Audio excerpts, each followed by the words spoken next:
excelente el tema y más en este mes. Ahorita vamos a ver por qué es importante el tema de maltrato en la persona mayor, prevención e intervenciones. ¿Qué debería hacer una sociedad para que en su vejez el hombre siga siendo hombre? La respuesta es sencilla. Sería necesario que siempre lo hubiese tratado como un hombre.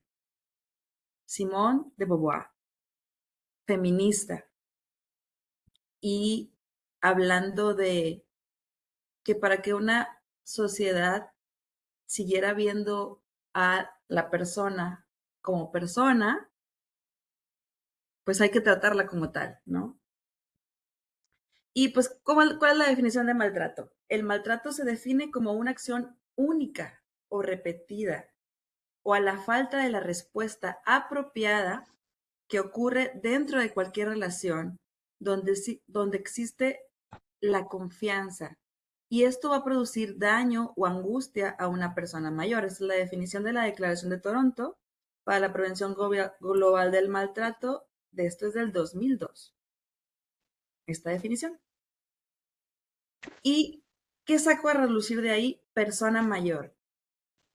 Si nosotros damos lectura a geriatría, gerontología, todas las cuestiones de vejez, se escuchan muchos términos, leemos muchos términos, pero ahorita el actual y el término adecuado es referirnos como persona mayor.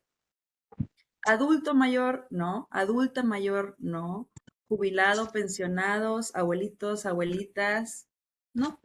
O sea, la manera correcta, adecuada es persona mayor porque es en base a sus derechos. Si yo digo adulto mayor, estoy excluyendo a la adulta mayor. Si yo digo adulta mayor, estoy excluyendo al adulto. Por eso es más sencillo y en base a derecho referirnos como persona mayor.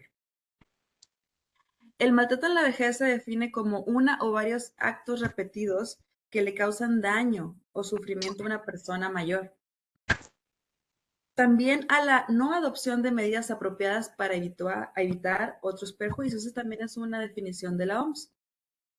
¿Cuál va a ser la prevalencia mundial del maltrato a las personas mayores?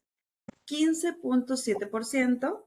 Uno de cada 6 personas mayores sufren de maltrato.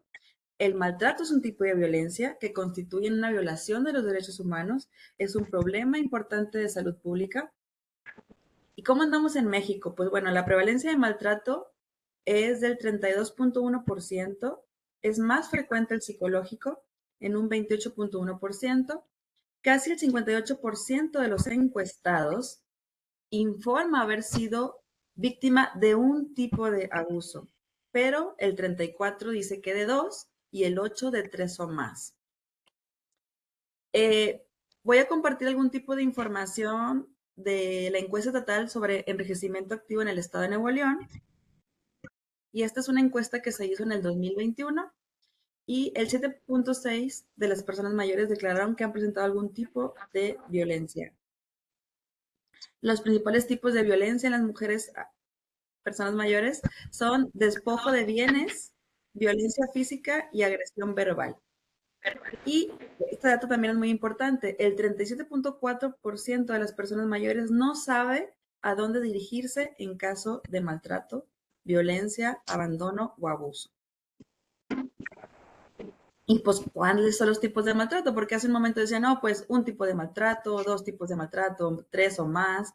Existe el físico, que es el más evidente, el psicológico, el emocional, el sexual, el económico. También en caso de consanguinidad, o sea, de familiares, el abandono, ¿sí? El abandono es de familiares y la negligencia puede ser omitir los cuidados o no querer realizar los cuidados. Eso puede ser hasta de un cuidador formal o informal y en los servicios también institucionales. También quisiera agregar el maltrato estructural, que se va a manifestar por la falta de políticas sociales y de salud, las normas sociales, y esto va a hacer que la persona mayor valga menos. ¿Y cómo se va a expresar? Con discriminación, con marginalidad, con la exclusión social, con la falta de redes sociales y también con el incumplimiento de las leyes. En este esquema nos dicen que el maltrato estructural, ¿qué es?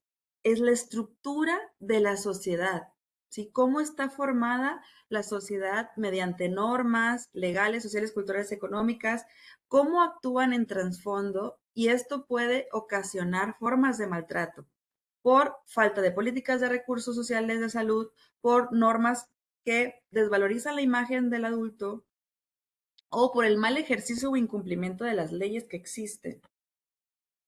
Otro tipo de maltrato que es más en el área, ¿no? Es en las instituciones que dan cuidados o servicios de atención a la persona mayor. El 64.2% del personal admitió haber cometido alguna forma de maltrato en los últimos 12 meses. 2 de cada 3 trabajadores lo admitieron. Y esto es un metaanálisis que se hizo en Europa de la prevalencia del maltrato del 2019. Y las encuestas que vienen ahí eran dirigidas tanto a persona mayor, dirigida al familiar y la persona mayor y dirigida al personal. Desgraciadamente, este porcentaje aumentó de una manera impresionante con la pandemia de COVID en la cuestión de maltrato institucional.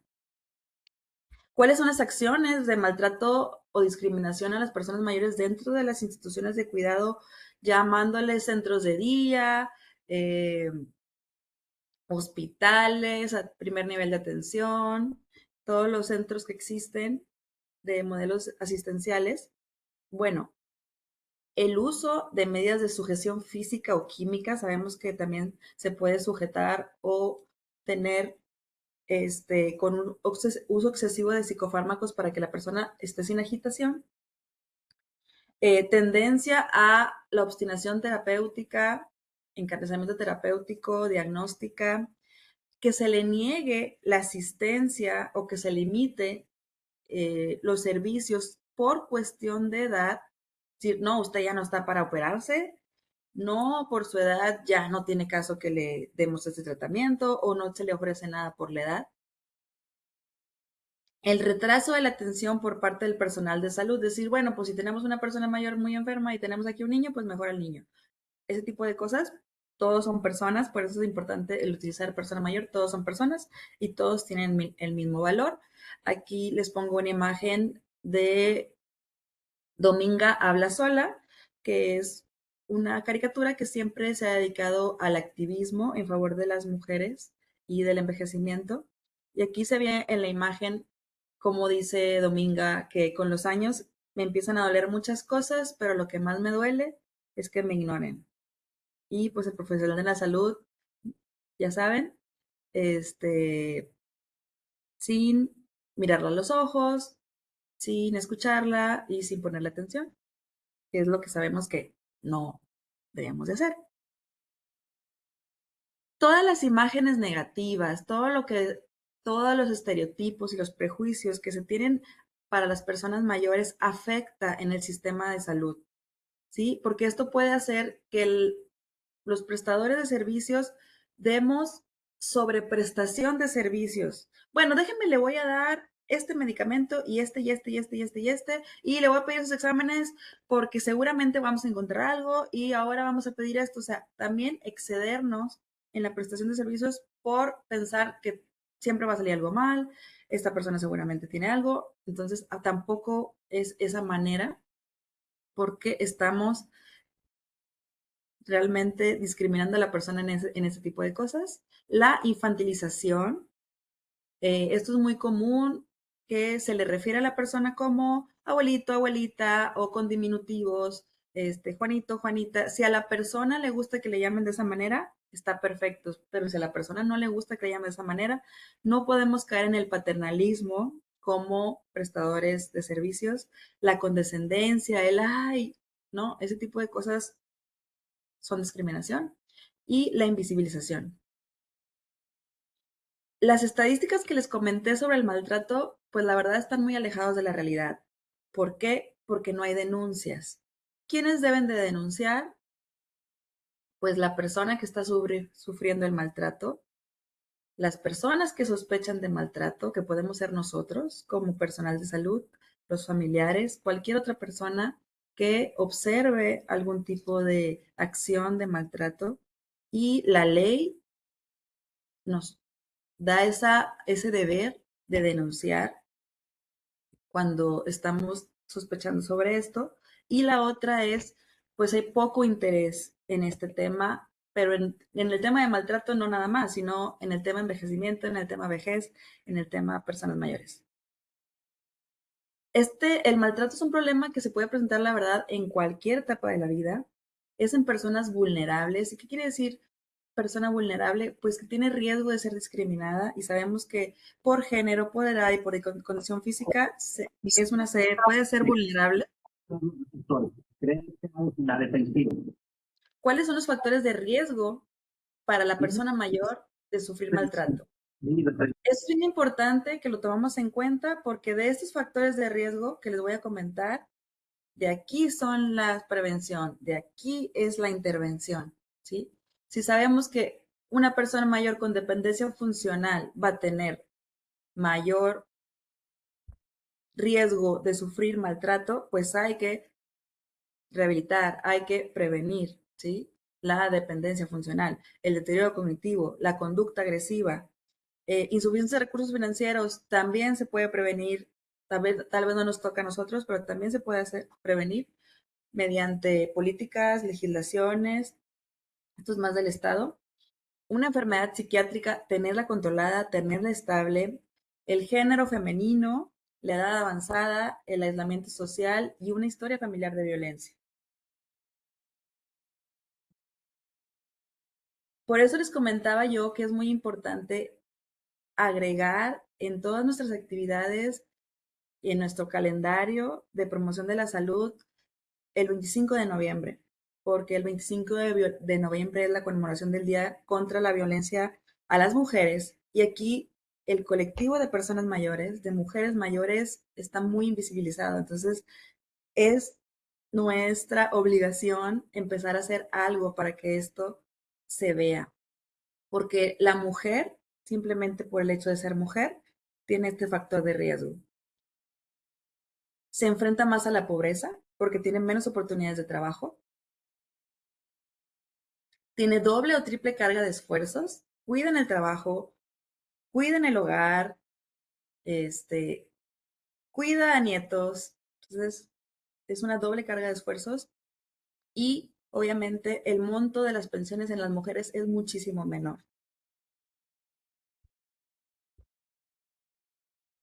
Este estudio también es muy interesante y es muy fuerte, estas estadísticas.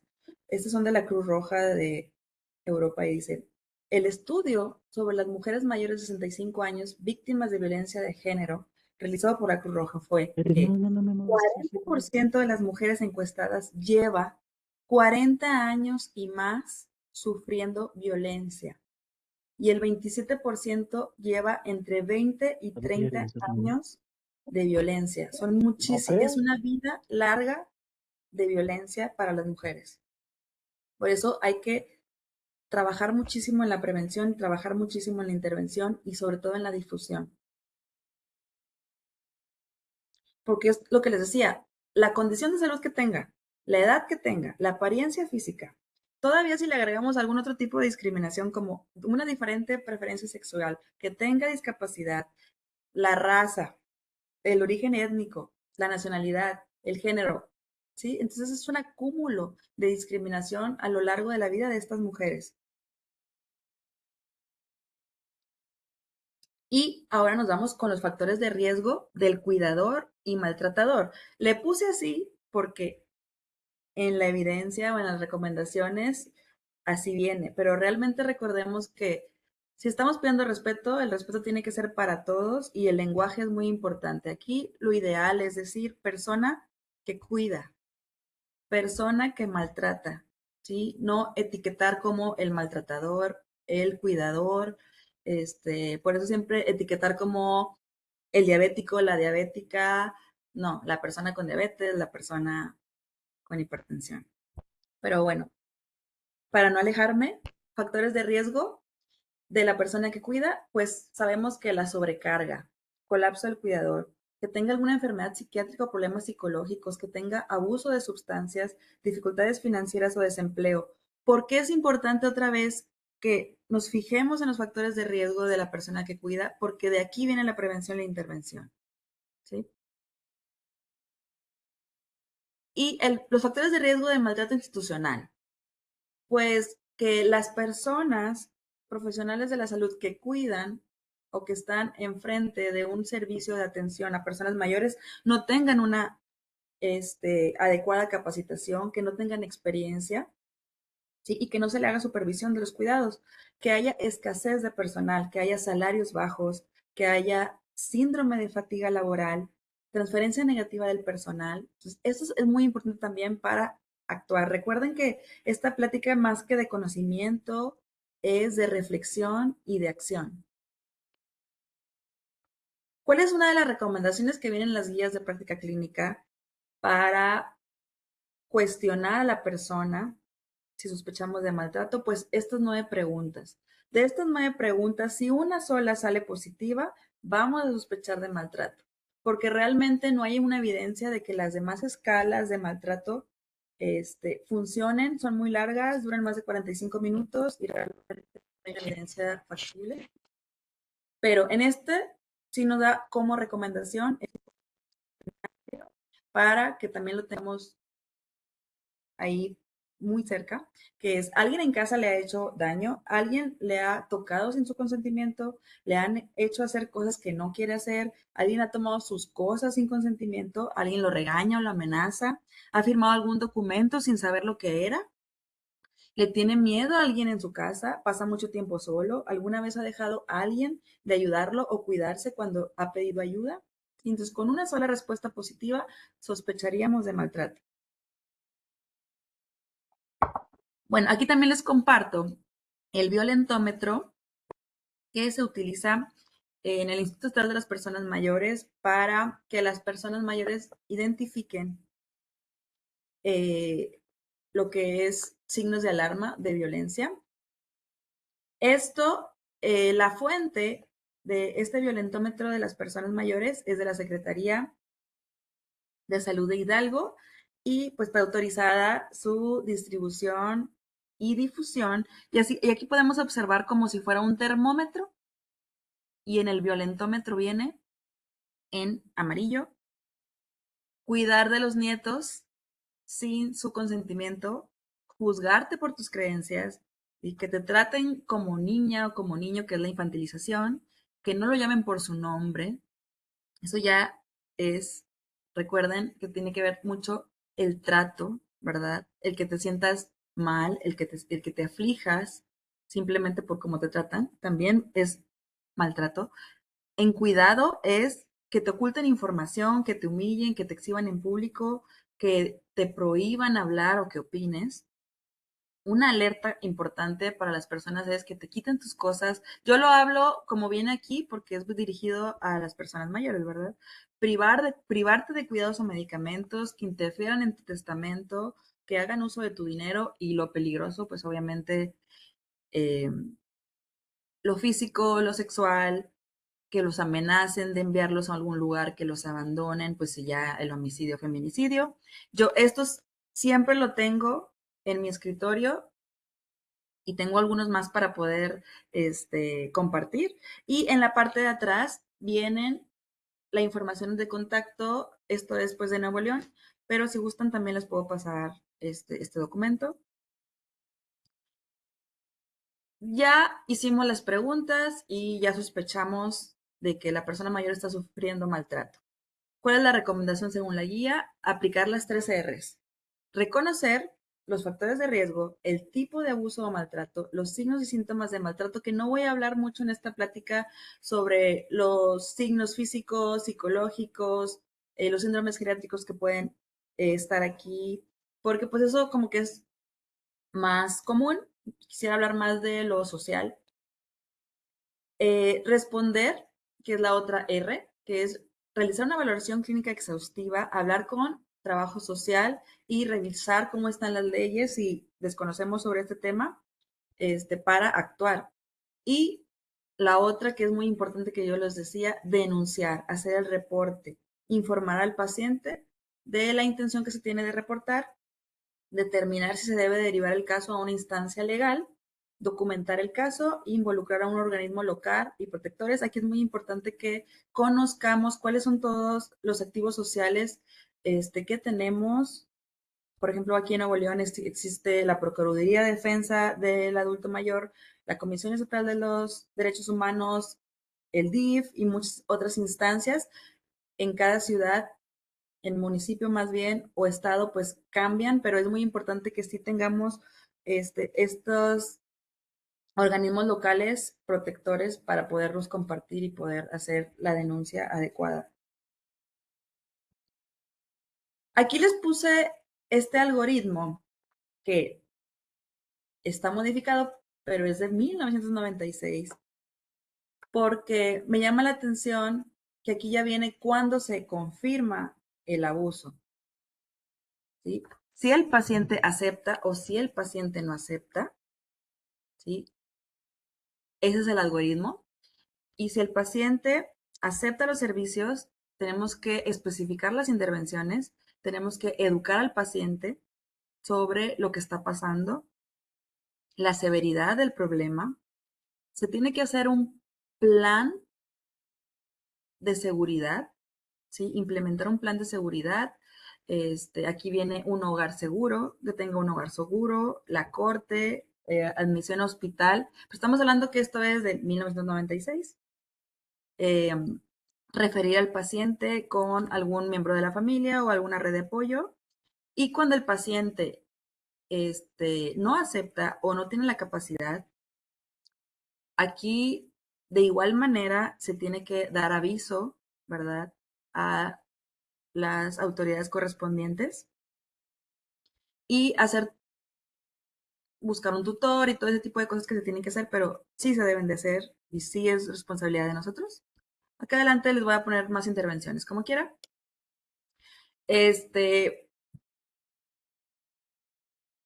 La prevención e intervención del maltrato en las personas mayores. Quedamos que tiene mucho que ver con los factores de riesgo, ¿sí? El factor de riesgo que tenga la persona mayor, cómo eliminamos ese factor de riesgo, el factor de riesgo que tenga la persona que cuida, el factor de riesgo que tiene la institución, cómo lo eliminamos, ¿verdad? Y les comparto este documento que este es del 2022, salió posterior al reporte mundial sobre el edadismo y estas son las prioridades para la prevención del abuso y el maltrato de las personas mayores. Y hay 5 prioridades importantes. Todo eso tiene que ver con la década del envejecimiento saludable y volvemos al tema importantísimo de combatir el edadismo. ¿Cómo se combate el edadismo? Número 1, con legislaciones, políticas, leyes que protejan los derechos de las personas mayores. 2, con la educación, que es esto que estamos haciendo, conocer sobre el tema, hablar sobre el tema, difundirlo, capacitarnos más. Y 3, se me fue la palabra, la convivencia intergeneracional. ¿Por qué? Porque es importante que las generaciones convivan con personas mayores para que se den cuenta de la diversidad que existe, para que se den cuenta que no es igual enfermedad y vejez, para que se den cuenta que la persona mayor tiene valor, que sigue siendo activa, que sigue trabajando, que sigue haciendo cosas, ¿ok? Por eso es importante la convivencia intergeneracional. Data. Generar datos sobre prevalencia, factores de riesgo y protección. Investigar sobre este tema, desarrollar y ampliar soluciones rentables, porque a lo mejor dijéramos, bueno, pues la solución es que todos los cuidadores de la familia pues tengan apoyo y tengan ayuda y tengan a lo mejor un cuidador formal 24/7, pues sí, pero tienen que ser soluciones rentables. Los argumentos que encontremos de estos datos, ¿sí? Son argumentos que nos van a servir para generar inversión y recaudar fondos para esta causa. Entonces, esas son las 5 prioridades básicas para la prevención del maltrato. Y también una de las cosas importantes para cambiar la forma en que pensamos del envejecimiento de las personas mayores es construir una imagen positiva de las personas mayores. Aquí me imagino que conocen esta foto, que es la foto ganadora de concurso de fotografía de geriatría de envejecimiento saludable. Y es Antonio, porque podemos observar a una persona longeva que se ve con bienestar, que se ve activa y que se ve haciendo ejercicio. Entonces, esta es una de las imágenes positivas que nos ayudan a construir la imagen que debe correcta de las personas mayores. Otra cosa que debemos de hacer es empoderar en salud a las personas mayores. ¿Cómo se logra el empoderamiento en los pacientes? Con alfabetización en salud. Tenemos que enseñarles qué es la etapa de la vejez, qué es ser persona mayor, cuáles son los síndromes geriátricos, qué es normal, qué no es normal, todo lo que es cuestión de envejecimiento, leyes. Entonces, hay que darles a conocer sobre lo que están viviendo para que ellos puedan tomar decisiones y puedan acudir y puedan tener un autocuidado. El autocuidado es parte del empoderamiento. Primero se da conocimiento, después la persona empieza a hacer acciones de autocuidado y una persona empoderada va a empezar a tomar decisiones compartidas con el experto de salud. Como esta imagen, que es yo soy experto de salud, pero la persona mayor es la experta en su vida y es la experta en esta etapa que está viviendo. Por eso es muy importante que ya no exista esto de la atención tradicional, sino que sea más una atención centrada a la persona y siempre que la persona pueda decidir si está posibilitada en esto. Las campañas de difusión, sabemos que existe el Día Mundial de la Toma de Conciencia y Abuso y Maltrato de la Vejez, que es el 15 de junio. Ya saben, agregando el 25 de noviembre también. Y aquí viene esto, que no nada más es el daño físico, el maltrato físico, también es el psicológico. No veas, no oigas, no opines, no digas. Aquí les pongo varias campañas eh, que todas las academias que se dedican eh, a atención de personas mayores hagamos este tipo de difusión. ¿Sí? Aquí tenemos una de la Academia Mexicana de Geriatría. El gobierno también debe de estar haciendo, aquí tenemos del gobierno de España, como también nos habla sobre la sobreprotección, que no ayuda y que limita a la autonomía y a la independencia de las personas mayores. También contamos con campañas dentro de nuestros hospitales, como campañas contra el edadismo sanitario, y que aquí explican tus acciones discriminan y qué frases utilizamos. Ya estás muy grande para el tratamiento, este dolor es por la edad, es la bola, pues qué espera, ¿verdad? Todo ese tipo de comentarios que a lo mejor no los hacemos de manera malintencionada, pero que sí son maltrato. Y también no olvidar el maltrato de género, ¿verdad? La violencia de género, que explicar que también existe aún la violencia en la pareja, explicar que eso no es amor, ¿verdad? El que no te dejen salir, el que no te dejen hacer, el que no te dejen vestirte como te gusta. Esta otra campaña de buen trato que pasa mucho lo de la infantilización, de que a Juan toda la vida le han hablado de usted y de repente llegó a los 85 y ahora todo el mundo le llama Juanito. Pues si a él no le gusta, ¿por qué le vas a llamar así, verdad? Aranza nunca ha tomado muchas decisiones, pero ahora con 40 ya no toma ninguna. ¿Sí? La pérdida de la autonomía. También decimos mucho esto o escuchamos mucho esto en los familiares. Déjame hacerlo a mí, tú ya no estás para eso. Y esto puede ser porque no se tiene paciencia, porque está un mundo desesperado, porque está sobrecargado.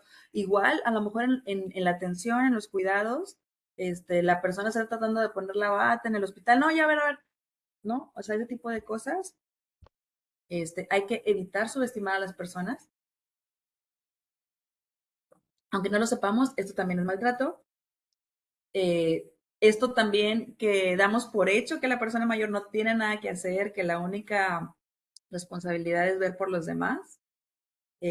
Aparte, como viene aquí, papá, ¿te importa ocuparte tú? Pídeme a los niños, ve al mandado, ve aquí, ve acá, porque pues tú no tienes nada que hacer, ¿verdad? Entonces hay que eliminar esta costumbre porque, pues, aunque no parezca, es maltrato. Fomentar el trato igualitario hacia las personas mayores, que no haya un trato diferente nada más por ser persona mayor. Hablábamos de los factores de riesgo de que la persona mayor con un nivel económico bajo. Bueno, esto, ¿cómo lo podemos evitar? Porque a lo mejor dicen, no está en nuestras manos como prestadores de salud, no, pero en cuanto al Estado, en cuanto al gobierno, pues hay que evitar el edadismo laboral, que pongan edades de empleo, en las solicitudes de empleo, por ejemplo, que digan, no, pues hasta esta edad solamente contratamos ese tipo de cosas. Tenemos que trabajar para que haya más incentivar el empleo, y por lo que ya les comentaba de fomentar una imagen distinta y más positiva de la vejez. Crear sociedades más cuidadoras y corresponsables. Tiene unos efectos muy positivos tanto a nivel personal como comunitario, que es lo que les platicaba de la solidaridad y reciprocidad intergeneracional, y esto es con la convivencia. No siempre es, vamos a llevar a los niños a las casas de larga estancia, ¿no? Porque a veces solamente los llevan a esas instituciones y el niño está viendo que pues, la persona está con un deterioro funcional, que la persona a lo mejor está con algún tipo de alteraciones en la conducta y se va a hacer esa imagen solamente de la persona mayor. En cambio, si llevamos a estos niños a lugares de el turismo social, donde hay actividades, por ejemplo, de deporte de personas mayores, que juegan cachibol, que son atletas, o diferentes cosas que bailan, que cantan, pues eso va a hacer que se cambie esa imagen que se tiene de deterioro y vejez. Y pues la reciprocidad, todo lo que dieron las personas mayores por ti como familiar, como niño, pues también nos toca, o por la sociedad, porque las personas mayores han hecho mucho por la sociedad. Entonces también es hora de ser solidarios y tener reciprocidad sobre esto. Lo que les comentaba, fomentar el estudio y la investigación sobre la discriminación y maltrato de las personas mayores. Hay que desarrollar estrategias que fomenten la participación social de las personas mayores. Yo invito a las personas mayores de la comunidad a hacer su propia campaña, que sean visibles. También en cuanto a las políticas públicas y en las cuestiones de solicitar al municipio acciones en favor de las personas mayores, hay que invitarlos también. Los proveedores de salud podemos ser agentes activos dentro de las instituciones y fuera de ellas en la comunidad. Hay que apostar siempre por una atención centrada en la persona, profesionalizar y valorar el sector de cuidados. ¿Sí? Hay que valorar a las personas que cuidan, no nada más juzgarlas. Hay que valorarlas, hay que capacitarlas, hay que educarlas. Y también a los cuidadores formales. Y otros factores claves para salir de esta situación de maltrato es contar con una fuerte red de apoyo. Entonces, ¿cuál sería la intervención? Forjar redes de apoyo en las personas mayores, que siempre tengan con quién acudir. Los recursos económicos, es lo que les decía, de fomentar la inclusión laboral, la conciencia de género con campañas, saber acudir en caso de haber sufrido una agresión. Es bien importante que nosotros sepamos dónde están los lugares que protegen a las personas. Y aquí en esta tabla de las potenciales intervenciones, también viene, según el factor de riesgo, la intervención adecuada. Entonces, fíjense, esto es muy interesante. Si el problema es el estrés del cuidador o de la persona que cuida, ¿sí? Aquí la intervención sería servicios de respiro, la terapia de respiro. ¿Cuál es la terapia de respiro? Que se realicen cuidados de esa persona, mientras que la persona que cuida, el cuidador primario, pueda hacer otro tipo de actividades. Y esto es contar con centros de día, contar con actividades que puedan estar 2, 3, 4 horas haciendo algún tipo de actividad para que la persona pueda hacer sus cosas, programas de educación para el cuidado, para la persona que cuida, este, psicoterapia, porque si el problema es que la persona que cuida tiene depresión, tiene ansiedad, pues hay que dar, o sea, enviar a psicoterapia a esta persona, tratar la depresión si se requiere, ¿sí? Que es también atención médica, y ayudarlo a que tenga una buena integración con la sociedad, porque sabemos que el cuidador, eh, ya ven que es difícil cambiar el lenguaje, la persona que cuida está muy aislada y a veces todo lo que hace es estar con la persona y ya no tiene vida social y eso es muy importante para disminuir la sobrecarga. Si el factor de riesgo es la violencia relacionada por el abuso de sustancias o de alcohol de cuidador, pues aquí se tiene que referir también a instancias de rehabilitación, programas apropiados, también psiquiatría, psicología. Si la violencia tiene que ver más que nada con problemas de enfermedades mentales o de salud mental, pero asociados a la persona, pues dar un buen tratamiento eh, para la persona mayor que está con agitación, para la persona mayor que está con agresividad, para la persona mayor que no duerme, ¿sí? O sea, también se tiene que tratar eso. Las relaciones de violencia de largo plazo, pues también se requiere de consejería de pareja, estar en grupos de apoyo para la persona que sufre esto, que conozcamos los albergues, que existan albergues, ¿sí? Alguna otra manera de protección. Estas son las potenciales intervenciones. La verdad es que todo el sistema de cuidados sí es parte de la década del envejecimiento saludable, pero es lo que va un poquito más lento. Entonces, nosotros tenemos que buscar la manera de empezar en nuestras áreas locales a trabajar en ese tipo de cosas, hacer programas de mejora. Vamos a hacer un grupo de apoyo para personas con maltrato, vamos a hacer un grupo de apoyo para cuidadores, dentro del servicio de geriatría, dentro de la atención primaria, dentro del trabajo social. O sea, todo eso se puede proponer y se puede realizar. Y si ya existe, pues hay que comentarlo para que conozcamos, porque generalmente a veces el médico está viendo pacientes y ya no sabe de lo que hace trabajo social o de los servicios que tiene prestaciones sociales y que son de mucha ayuda como posibles intervenciones, ¿sí? Entonces también eso tiene mucho que ver. Em, lo que es la explotación, el maltrato económico, pues también tiene que tener un tutor, tiene que tener abogados, tiene que tener servicios de protección. Esas son la intervención que se recomienda. Y pues también igual que si hay explotación financiera por el trabajador formal, y pues también igual referir a los servicios legales, denunciar. Recuerden que es muy importante hacer una denuncia a las instancias correspondientes. Y pues les comparto alguna de las guías donde saqué la información.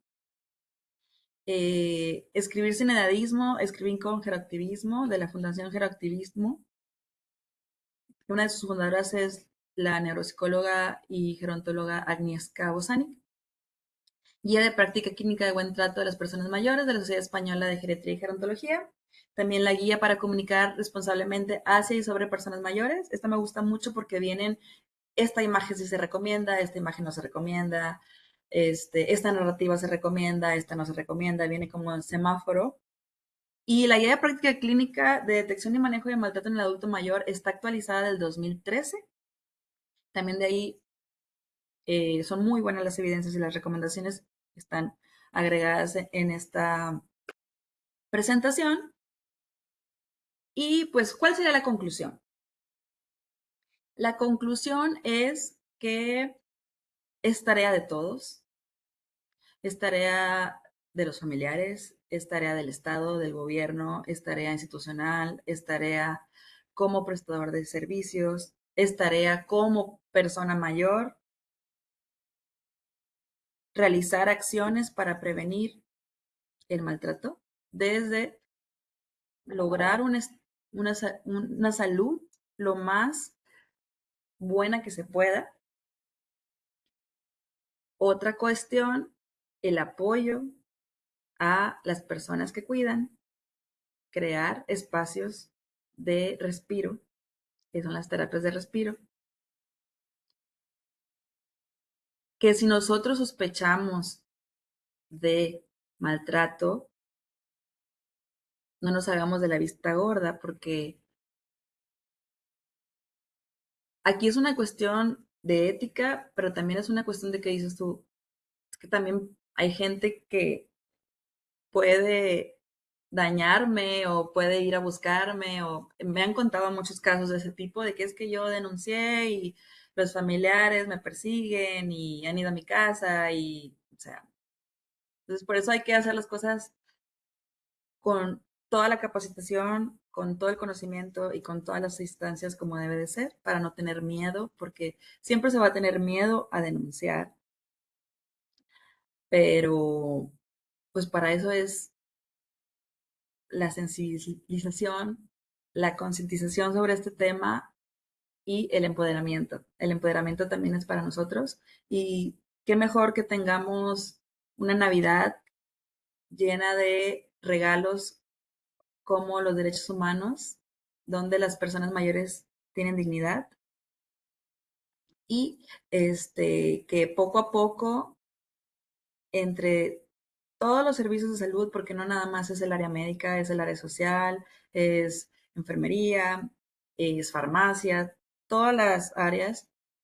Y pues obviamente la cuestión de la sociedad podamos hacer un cambio y podamos hacer una acción en prevenir y detener y combatir el maltrato hacia las personas mayores.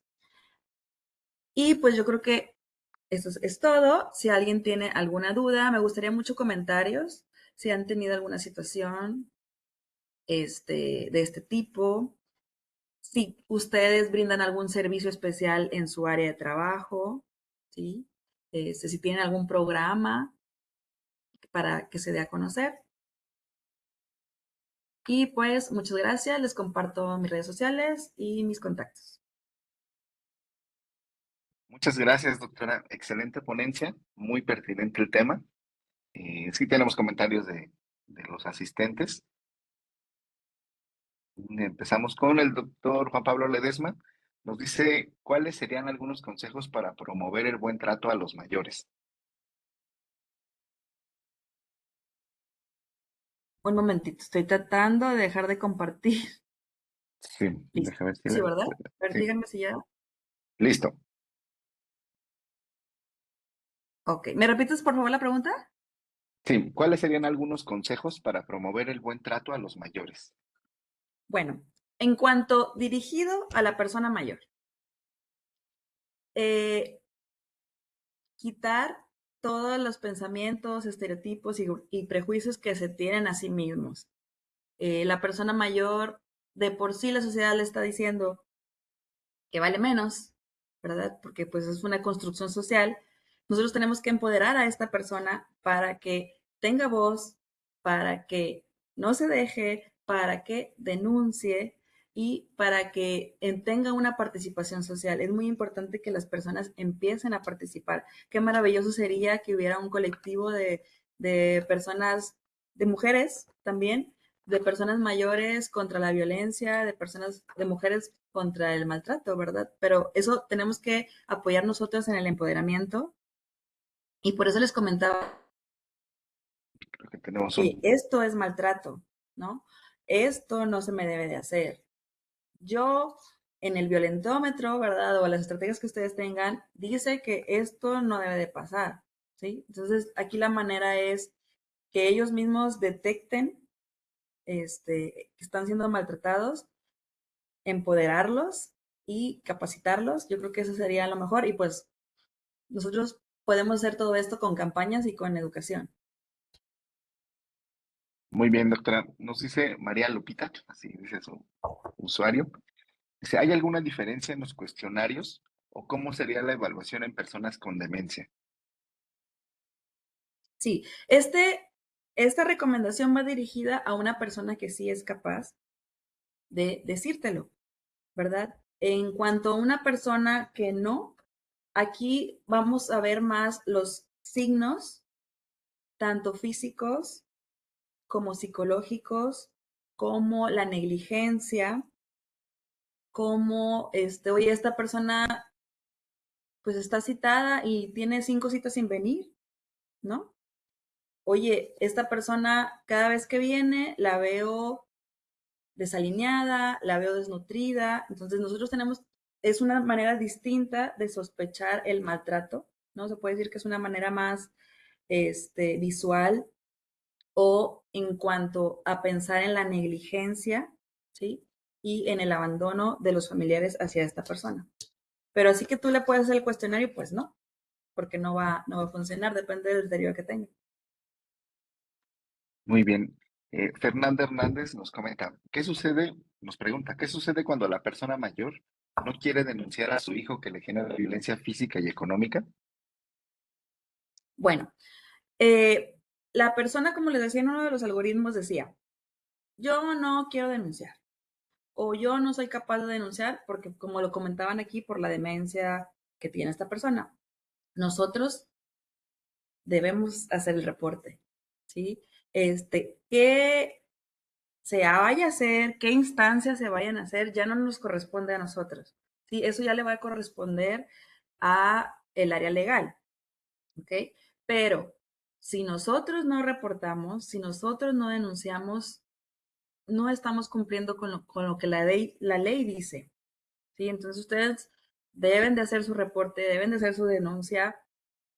Debemos de trabajar con trabajo social, que él es el que se encarga del seguimiento, el que se encarga de también dar el llamado a la instancia y la investigación, porque nosotros sospechamos a lo mejor, pero no podemos decir 100% si ya está violentado. Pero esa investigación la van a hacer dentro de las procuradurías o dentro de los abogados. Y fíjense que una cosa que pasa es que luego la persona mayor dice, es que si mi hijo, que es el único que me cuida, aunque me maltrate, lo denuncio, pues me voy a quedar solo, y ahora quién me va a cuidar, y ahora quién, ¿no? Me va a mantener económicamente. Pero también hay que pensar que no solamente va a haber una sanción, aquí también se trata de hacer negociaciones y también se trata de conciliar, de lograr un acuerdo para que el cuidado se pueda lograr. Y no crean que se va a hacer una denuncia y directo a la cárcel, pues no, ¿verdad? O sea, es algo que nosotros tenemos que reportar para que se haga la investigación correspondiente, que se llama denuncia de oficio. Sí, el doctor Israel Soto nos comenta que en algunos estados, si la persona mayor con maltrato no denuncia, no se hace nada. Y entonces sería bueno conocer los protocolos de cada institución pública y privada.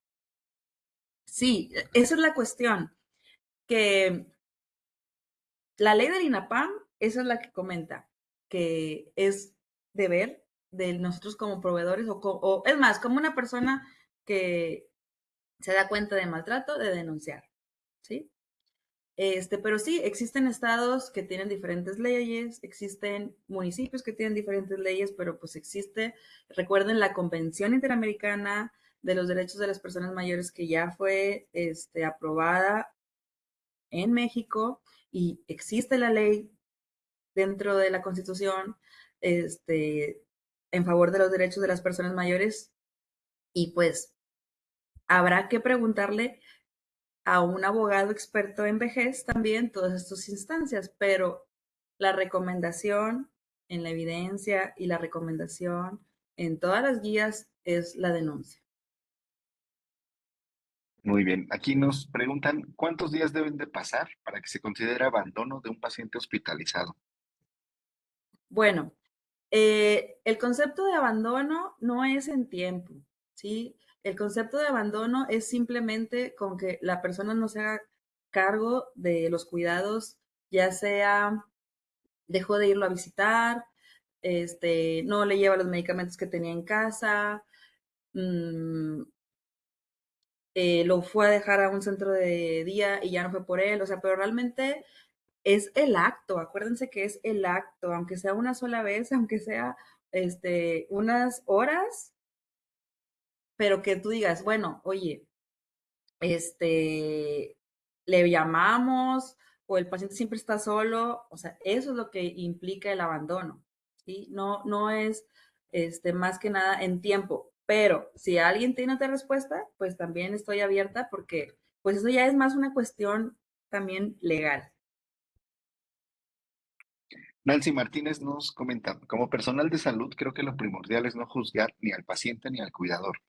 He tenido casos de pacientes que fueron violadores de sus hijos o que abandonaron o maltrataron a sus hijos y evidentemente ahora los hijos están renuentes a cuidarlos. Como personal de salud, nuestro deber es velar por el cuidado de nuestro paciente y en estos casos solo podría ser fomentando políticas institucionales y gubernamentales. Como personal de salud tenemos mucho trabajo para generar un impacto que mejore estas políticas. Sí, es lo que les platicaba. La atención que nosotros realizamos es dirigida al paciente, a la persona mayor, pero su historia de vida, este, no es algo en lo que nosotros podamos tomar acciones, ¿no? De que, ay, juzgar como dices, este, y pues también, o sea, la ley dice que los, los hijos, Tenemos comentarios de Colima, que nos comenta que en su unidad se da el abandono a los pacientes y también el uso indiscriminado de benzodiazepinas con la finalidad de sedar o mantener dormido al paciente. Y nos pregunta qué intervención podríamos tener para hacer un reporte adecuado e intervenir. El doctor Arturo Ávila nos comenta que cada institución debe tener su manual de procedimientos para alinear las intervenciones integrales de la unidad y además contar con el enlace a la denuncia de oficio, Fiscalía Especializada, para protección de la persona mayor. Asimismo, documentar en el expediente clínico el actuar del personal de salud. Veamos ahorita si vuelve la doctora. Por aquí nos comentan que sería adecuado tener una sesión con un abogado, con abogados, con personal jurídico para resolver estas dudas legales que no siempre este, las tenemos. Bueno, Bueno, doctora, pues sí, nos perdón, llovieron estoy acá, ahorita. acá en Monterrey y vivo por un cerro y se va a veces la conexión. Pero bueno, la ley, la ley dice que el hijo, bueno, em, la primer línea es la que está, este, obligada a ser responsable del cuidado de la persona. También es eso, es cierto. A veces dices tú, oye, pues yo ni conozco a mi papá y de repente llegó todo enfermo y lo tengo que cuidar. Pues hace falta, ¿verdad? Hace falta modificaciones, hace falta, por eso decía, que haya propuestas, que haya políticas públicas en base a derecho de las personas, pero de todas las personas, tanto del que cuida como de la persona mayor. Y sí, es muy importante, la verdad, este tema yo lo platicaba más en la cuestión social y en la cuestión de nuestro trabajo, pero toda la cuestión que viene después de, ¿verdad? Que es desde denunciar y qué sigue, es diferente en cada estado. Por eso es tan complejo y por eso en todos los reportes que vienen sobre este tema decía que es muy difícil hacer algo global, hacer una ley global, porque las personas mayores todas son distintas. Depende mucho de las familias, que también son distintas de acuerdo a la ciudad, de acuerdo al estado, de acuerdo. Entonces son muchas cuestiones complejas que se tienen que trabajar de manera local. Pero sí, hay que invitar a un abogado a que nos cuente de más cosas de ese tipo de legales. Bueno, pues tenemos bastantes comentarios, doctora. Sí, Este, nos dice el doctor Arturo Ávila que sí, que cada institución debe tener su manual de procedimientos para alinear las intervenciones integrales de la unidad y además contar con el enlace a la denuncia de oficio para protección de la persona mayor. Asimismo, documentar en el expediente clínico el actuar del personal de salud. ¿Es correcta esta acción? Sí, claro que sí.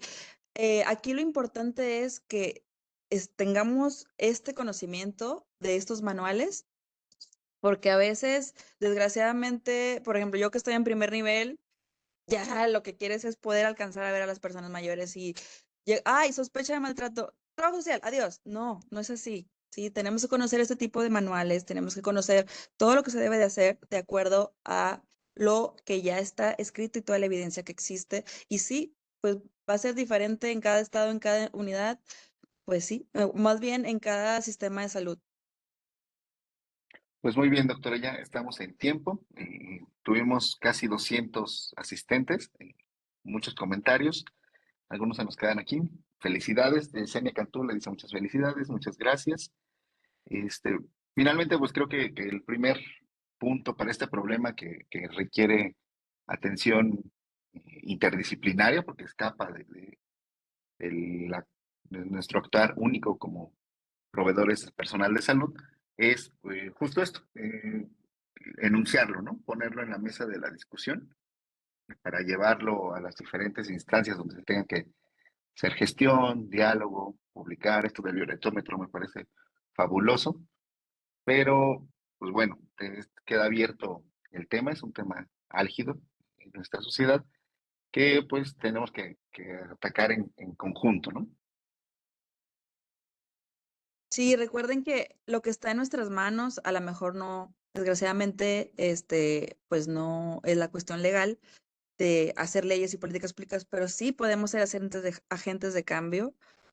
Ustedes como expertos en el tema pueden acercarse y ser consejeros ciudadanos dentro de las mesas de trabajo de personas mayores. Por ejemplo, yo les comparto que yo soy consejera ciudadana, en mi estado. Ustedes pueden acercarse y es la única manera de poder apoyar, en otro ámbito fuera del hospital en cuanto a políticas, pero todo lo demás sí lo podemos hacer. Las campañas de difusión, combatir el edadismo. Sabemos que hay la campaña de de cero tolerancia y discriminación a las personas mayores. O sea, todo ese tipo de cosas que ya trabajamos es solamente no descansar en estas acciones y pues la prevención es una de las cuestiones más importantes que sí podemos lograr. Pues muy bien, doctora, muchas gracias. Con esto damos por terminada la sesión. Agradecemos a los asistentes y nos vemos la próxima semana. Muchas gracias. Gracias.